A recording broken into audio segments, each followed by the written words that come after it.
Virtually straight down the middle. Oshenko is there. Up he goes. Couldn't hang on. It falls forward. Hacked out of midair there by Kennedy. It comes to Fletcher. Open goal beckons. He chips goalward.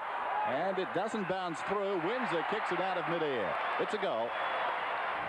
At the commencement of 1993, the Bears moved from Carrara on the Gold Coast to the famous Gabba cricket ground here in Brisbane. The state government, who have committed $15 million to the redevelopment of the ground, have undertaken a tremendous facelift of the ground that you would have known on cricket days. Why don't you come with me and we'll go and have a look at the facilities that they've provided for the Brisbane Bears.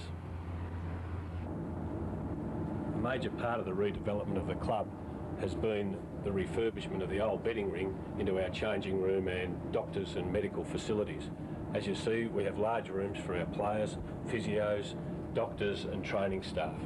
This area also includes an area for our coaching staff, and you'll often find them at the club during the week preparing for the week's activities. As with all other clubs in the AFL, the gymnasium is a vitally important part of the preparation of our teams. We've been fortunate to have a large area put aside for our club, and our players train up to 11 times a week during the off-season in this important area. These are the visitors' changing rooms. As you can see, we've provided plenty of showers, plenty of room to get changed in, and outside we've also provided a large area for warm-up, doctors' rooms, strapping rooms and a meeting room for the visitors' coach. Whilst we try and make it as smooth as possible and comfortable in here, we certainly don't want to provide that out on the ground. Well, there's some of the new facilities at the Gabba. We're certainly proud to call this our new home. The Queensland State Government have been tremendous supporters of us establishing this facility. Anytime you're in Brisbane, please feel free to come to the Gabba and join with us to watch some of the great action of AFL football.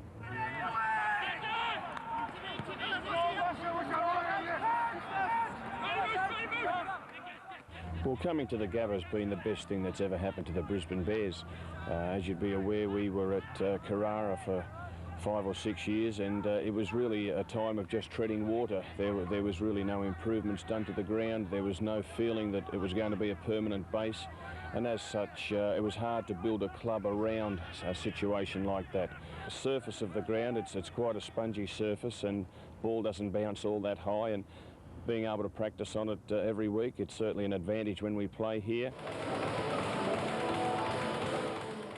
Looking to the future of the Brisbane Bears and when we're going to be a competitive side in the future, I always, thinking back on the Essendon days, we had a very strong goal-to-goal line, and we had a blend of youth and experience, and we had very good hardball players. And I think that with the Bears, we are getting young players to mature quickly, and we're slowly trying to get those key position players as quickly as possible.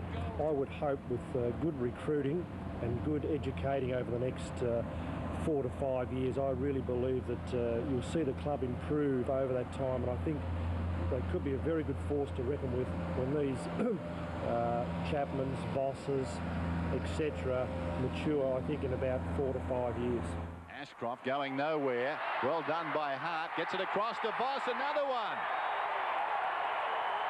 Here come the Bears. I believe the future of Australian rules football in Queensland is very bright. Australian rules has been played in Queensland for over 100 years. Obviously, rugby league is the dominant football code, but there's certainly room for Australian rules. In the 2-3 years that I've been in Queensland, the game is starting to come back and prosper.